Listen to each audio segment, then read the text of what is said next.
एक ऐसा राजा जिसने धरती को मारने के लिए अपना धनुष उठा लिया और धरती एक गाय बनकर पूरे ब्रह्मांड में भागने लगी।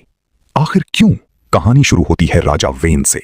वेन एक अत्यंत क्रूर और अधर्मी राजा था। उसने यज्ञ अनुष्ठान बंद करवा दिए और खुद को भगवान घोषित कर दिया। जब ऋषियों ने देखा कि वेन का पाप बढ़ रहा है तो उन्होंने मंत्रों की शक्ति से वेन का अंत कर दिया। लेकिन समस्या ये थी कि राज्य बिना राजा के अराजकता में डूब गया। तब ऋषियों ने एक विचित्र विधि अपनाई।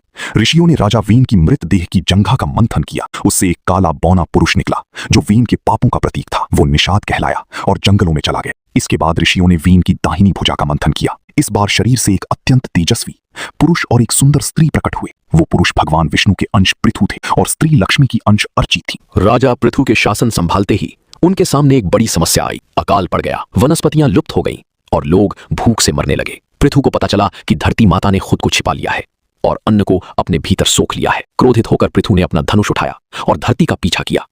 तब एक अद्भुत घटना घटी। राजा के क्रोध से बचने के लिए धरती ने एक गाय का रूप धारण किया और ब्रह्मांड में भागने लगी। अंततः पृथु ने उन्हें पकड़ ली। गाय रूपी धरती ने कहा, हे राजन, यदि आप मुझे मार देंगे तो आपकी प्रजा कहां रहेगी? मैंने अन्न इसलिए छिपाया क्योंकि अधर्मी लोग उसका दुरुपयोग कर रहे थे। पृथु ने तब धरती को अपनी पुत्री संगीत के रूप में स्वीकार किया और उसे दोहा।